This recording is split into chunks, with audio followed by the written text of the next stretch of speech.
Radio Shanghai.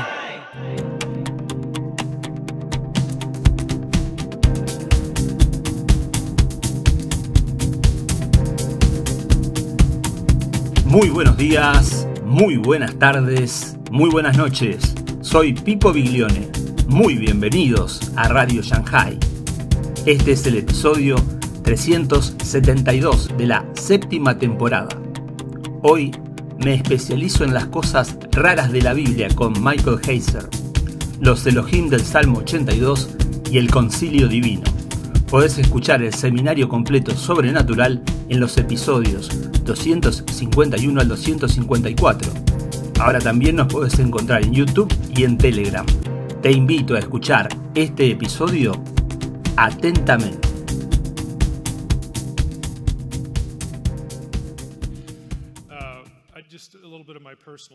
Déjenme contar un poco acerca de mi historia personal. Si han leído mi libro, El Reino Invisible, o si siguen mi podcast se llama Naked Bible. Lo llamamos Biblia al desnudo porque intentamos enseñar las escrituras sin formulaciones de credos. Eliminamos los distintivos y las preferencias denominacionales.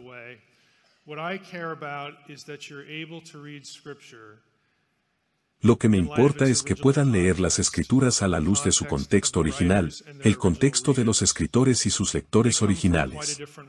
Los escritores y lectores originales vienen de un mundo muy diferente y piensan de una manera que nosotros, como modernos, no estamos acostumbrados a pensar. Regresando a mi historia, tuve mi evento decisivo. Si han leído El Reino Invisible, cuento esto al principio del libro, donde yo era estudiante de posgrado, estudiante de doctorado en la Universidad de Wisconsin. Para ese entonces, ya había enseñado durante 5 años en un instituto bíblico. Tenía 2 maestrías. No era un novato en cosas bíblicas. Pero un domingo por la mañana, estaba sentado en la iglesia, y un amigo mío, que también estaba en el departamento de hebreo y semítica, estaba allí. Y ya saben cómo es, tienes unos minutos de sobra antes de que comience el servicio. No recuerdo de qué hablamos, pero nunca olvidaré cómo terminó. Él tenía su Biblia en hebreo con él, y me dijo, necesitas leer el Salmo 82 en hebreo. Y lo hice. Y lo que vi allí fue un cambio de vida. Se los voy a mostrar hoy. Pero lo primero que me vino a la mente fue, ¿cómo es posible que yo, siendo un estudiante de doctorado y haber enseñado 5 años, 15 o 20 clases diferentes, nunca haya visto lo que vi en el texto esa mañana? Simplemente cambió la forma en que veía todo. Y eso se convirtió en una pasión. No podía hacerlo al lado. Y condujo, esencialmente, a mi disertación doctoral. Condujo al libro que conocemos como El Reino Invisible. Condujo al libro que conocemos como Sobrenatural. Condujo, esencialmente, a lo que me dedico. Y en ese proceso hubo algunos momentos incómodos porque tuve que tomar la decisión de valorar más lo que decía el texto que lo que decía mi tradición. Y eso fue difícil. Sabía que si lo hacía, iba a perder algunos amigos. Sabía que si lo hacía, nunca me invitarían a hablar en este o aquel lugar. Y fue solo uno de esos momentos decisivos. Si creemos que esto que llamamos la Biblia es inspirado,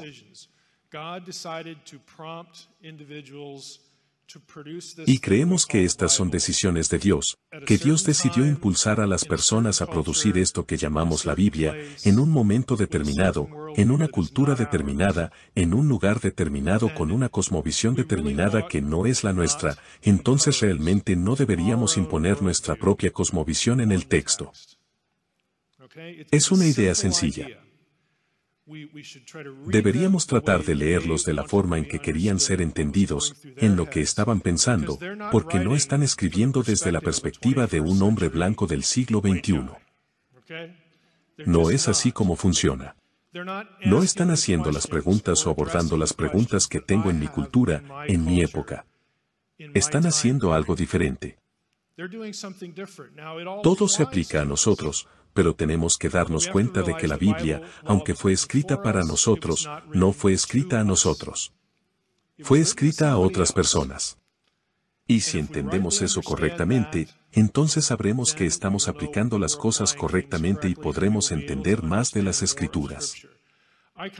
Me especializo y me enfoco en las cosas raras de la Biblia.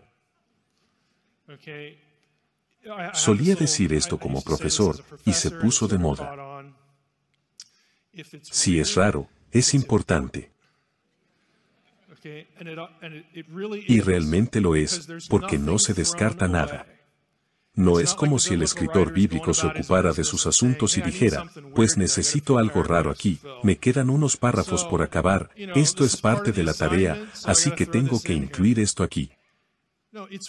Es raro para nosotros. Pero las personas que vivieron hace 2 o 3 mil años con una cosmovisión completamente diferente habrían sabido exactamente qué hacer con eso. Habrían sabido por qué está ahí, qué significa, qué papel juega en el panorama general. Perdemos muchísimo cuando se trata de eso. Y debido a eso, no encontraremos algunas de las ideas de las que hablaremos hoy en los credos. No los encontraremos en nuestras declaraciones doctrinales. Los encontraremos en el texto. Ahí es donde los encontramos, en el texto bíblico. Y lo que quiero hacer, solo quiero prepararlos un poco. No van a escuchar a Mike decir, pensaban que el Evangelio era tal y tal, y Mike dice que es esto y aquello. No. Lo que ustedes creen, yo creo. Soy un chico normal, evangélico. Sé lo que es el Evangelio. Lo acepto. Cristo es el Señor. Es un reclamo exclusivo. No hay otra forma de salvación. Soy un tipo trinitario normal. Todas las cosas aburridas, yo también las creo. Pero la razón por la que creo que esas ideas son coherentes y surgen del texto podría ser radicalmente diferente de lo que han escuchado. Algunos de sus argumentos favoritos, podría decir, son simplemente terribles. Así que los estoy preparando. Estoy acostumbrado a que la gente me mire como si tuviera 2 cabezas. Estoy acostumbrado a esta mirada.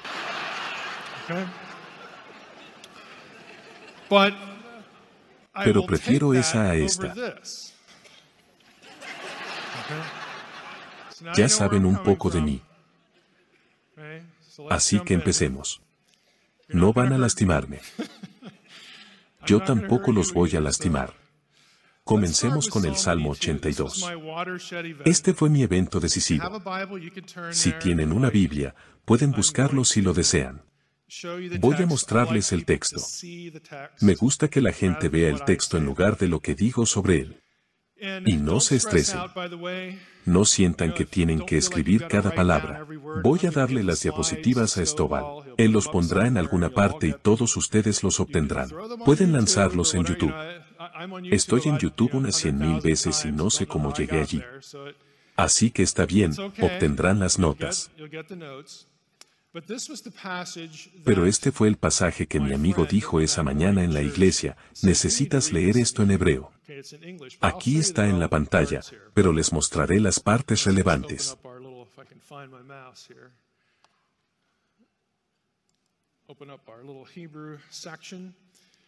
La línea hebrea del versículo 1 dice, Dios ha tomado su lugar en el consejo divino.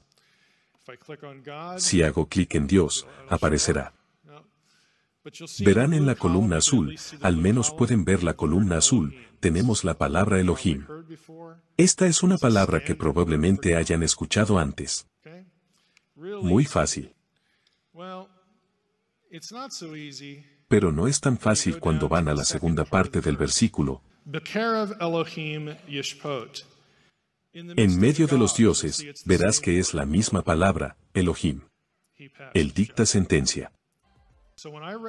Entonces, cuando leí esto aquel domingo por la mañana en Wisconsin, sabía suficiente gramática hebrea para saber que el primer Elohim era con D mayúscula, porque Netzov es un participio singular. Lo siento por el espasmo gramatical, pero es por eso que lo saben. En medio de, no puedes estar en medio de uno. Estás en medio de un grupo, y el grupo se conoce como Elohim, dioses, en plural. Mi primer pensamiento fue, eso parece un panteón. Parece algo que leerías en la mitología griega y romana.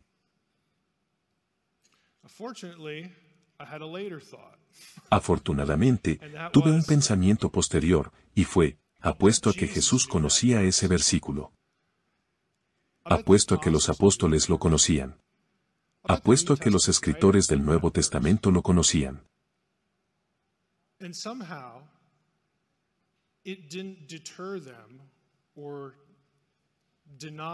Y de alguna manera no los disuadió, ni hizo que negaran una teología de un Dios único, y una Trinidad y una hueste celestial. Entonces, ¿cómo articulamos lo que creemos acerca de Dios como un Dios de la Trinidad y la Deidad, y manejamos este versículo? Porque no queremos que la Trinidad sea estos dioses aquí. Porque si sigues leyendo el Salmo,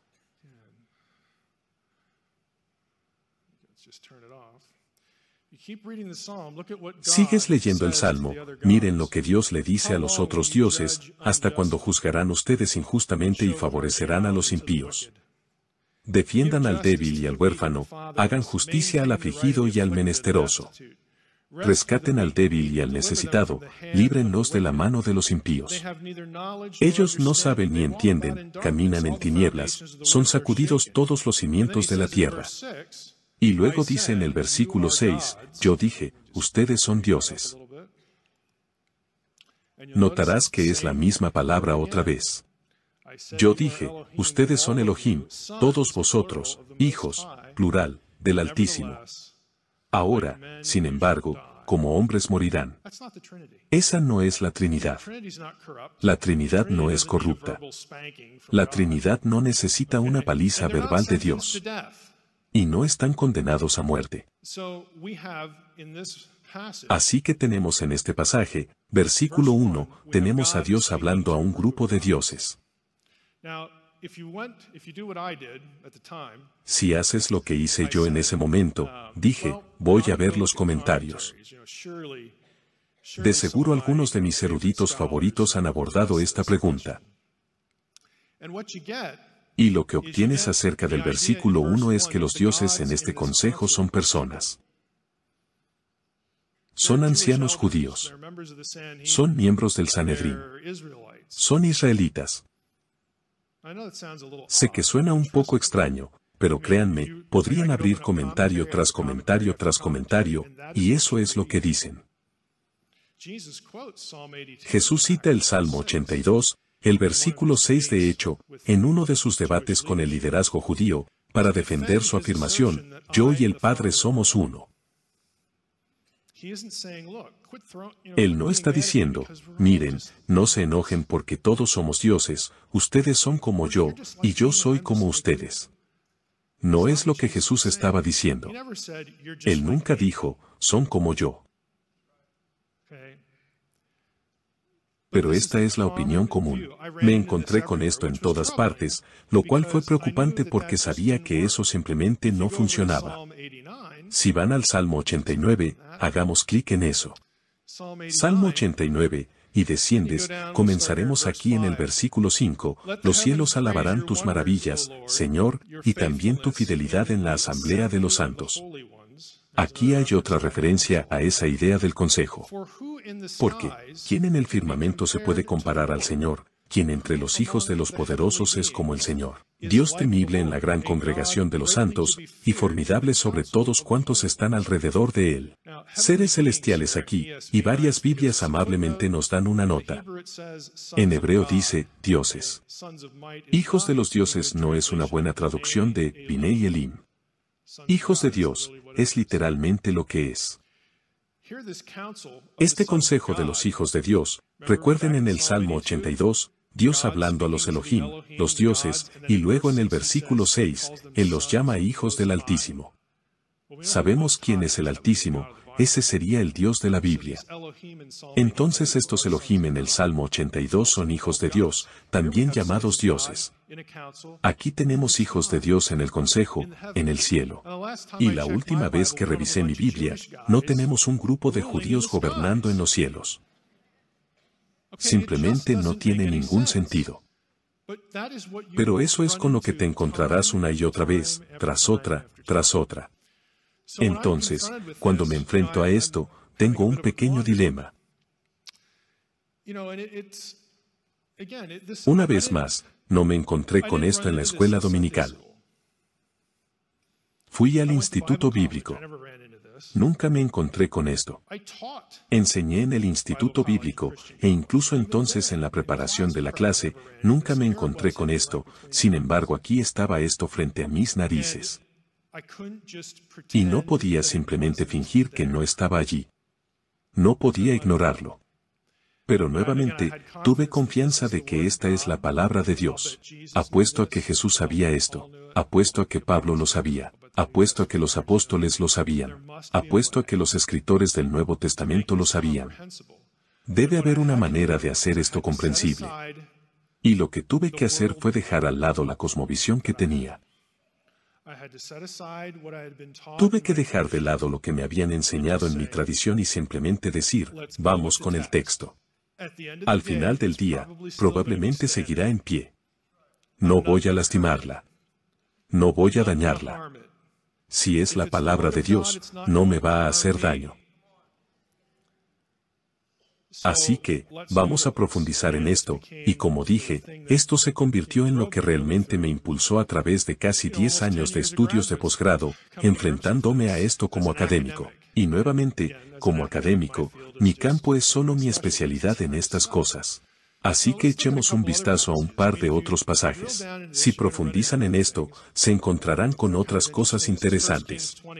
Esto es Primera de Reyes 22, comenzando en el versículo 19. Si saben un poco sobre la historia del Antiguo Testamento, después de que Salomón fallece, el reino se divide.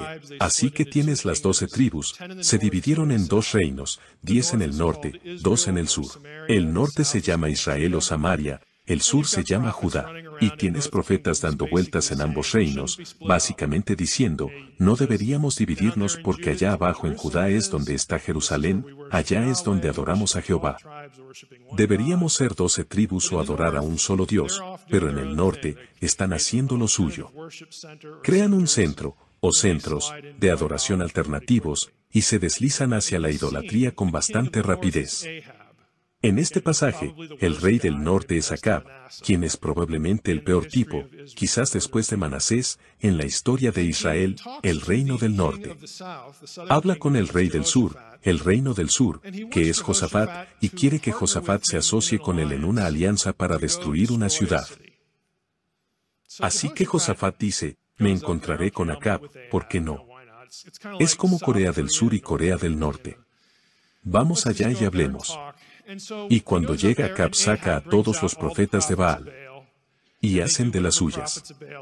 Y dicen, Acab, tú puedes, sube y conquista a Ramot de Galaad. Eres simplemente increíble, vas a ganar.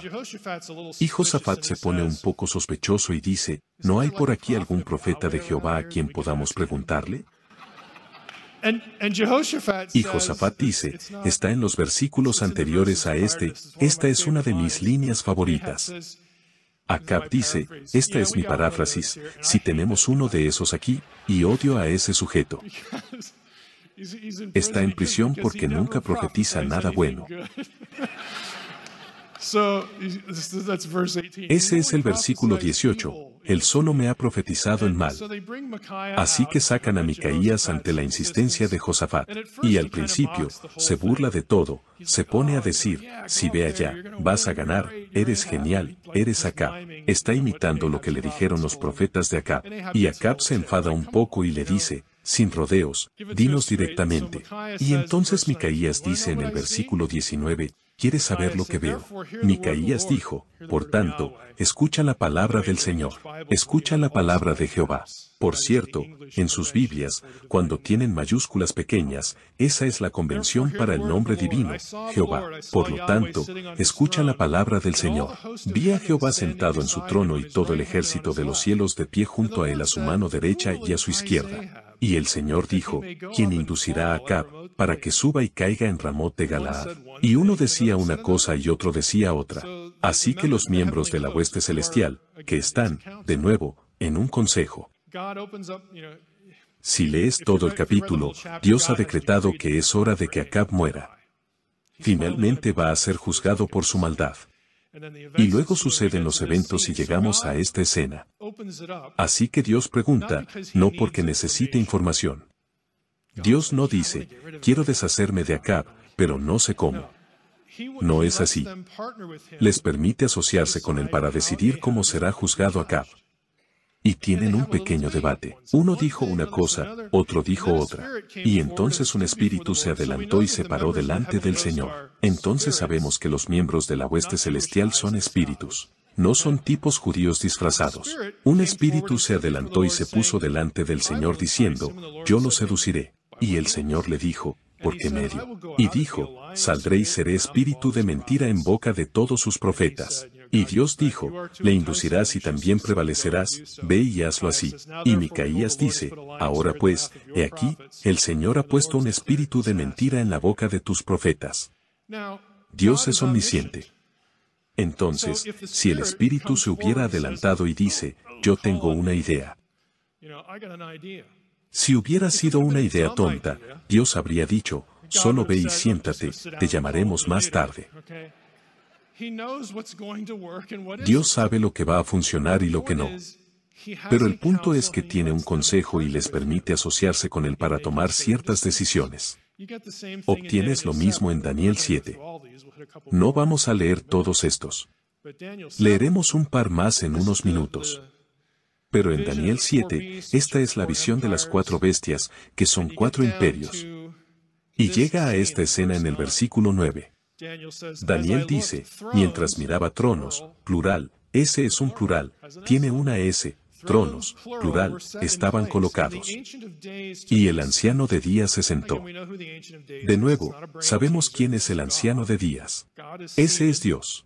Dios está sentado. Los otros tronos, nadie está sentado allí todavía. Su ropa era blanca como la nieve, el cabello de su cabeza como lana pura. Sus ruedas ardían como fuego. Por cierto, ¿dónde han visto esa descripción antes? En Ezequiel 1. Es la misma descripción del trono del carro divino. Un río de fuego corría y salió delante de él. Miles de millares le servían. Miríadas de miríadas estaban ante él. La corte, el consejo se sentó a juzgar y los libros fueron abiertos. Los libros celestiales son un tema interesante. Hicimos un episodio completo de mi podcast acerca de eso. Es parte del trabajo de la hueste celestial hacer un seguimiento de todo lo que sucede. No porque Dios necesite información o Dios tenga mala memoria. Es una metáfora diseñada para decirnos que a Dios no se le escapa nada. Pero mira quién participa en el proceso. Es un concilio celestial. Te encuentras con estas cosas que son muy fáciles de pasar desapercibidas. El reino sobrenatural tiene organización. No es un embrollo caótico. Tiene orden y coherencia. Y los escritores bíblicos que no están privados de ese mundo, es el mundo sobrenatural, para poder describir su orden y su coherencia, usan una metáfora que les es familiar, el lenguaje de la corte real. Dios es rey. Tiene un consejo. Tiene una administración. La administración tiene ciertos niveles escalonados. Te encuentras con esto en las Escrituras si lees tu Biblia detenidamente. Volviendo al asunto de la pluralidad, y voy a desempacar esto para ustedes, en realidad no es un gran enigma, aunque en ese momento, nuevamente, era un enigma para mí y era perturbador. Pero lo que les estoy sugiriendo es que su Biblia asume, los escritores bíblicos asumen, y el texto bíblico dice que los dioses son reales. Son verdaderos seres espirituales. Algunos de ellos son leales a Jehová, seres espirituales leales a Jehová. Tendemos a pensar en ellos como ángeles, y comentaré esa terminología un poco más adelante. pero son reales. Algunos de ellos son leales y algunos de ellos están en rebelión, y son hostiles a Dios y a su pueblo. Este es, perdón por el juego de palabras, este es el génesis de la guerra espiritual en las Escrituras. Tiene una historia muy larga. Y cuando la Biblia dice en versículos como estos, mi lista aquí, que Jehová es el Dios de todos los dioses, el texto quiere decir exactamente lo que dice. No significa que Dios sea el Dios de estas cosas que en realidad no existen. ¿Por qué no decir simplemente que Dios es el Dios de los Vengadores, o el universo DC, o Bob Esponja, fondo de bikini? Porque esos son todos personajes ficticios. No le da gloria a Dios decir que es mejor que un personaje ficticio. Él dice, yo soy mejor que eso. Y cada uno de ustedes lo es. Así que cuando dice, Jehová es el Dios de todos los dioses, quiere decir exactamente lo que dice. Ahora bien, ¿por qué nos preocupa esto?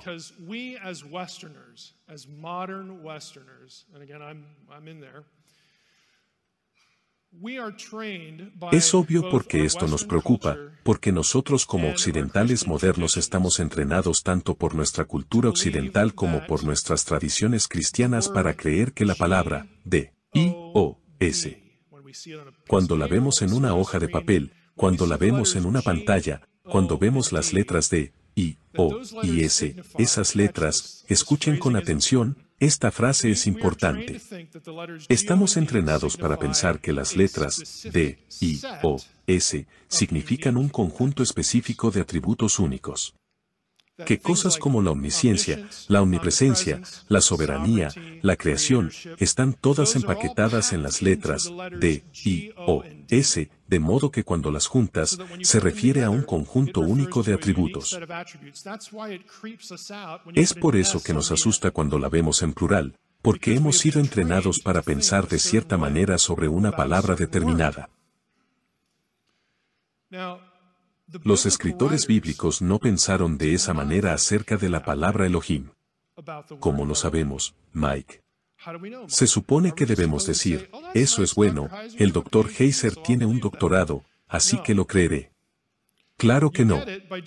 Lo obtienes haciendo cosas aburridas como buscar las más de 2000 apariciones de Elohim y leerlas todas.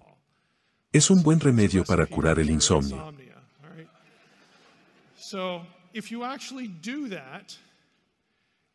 Si realmente haces eso, te encontrarás con el hecho de que los escritores bíblicos usan Elohim de 4 o 5 cosas diferentes.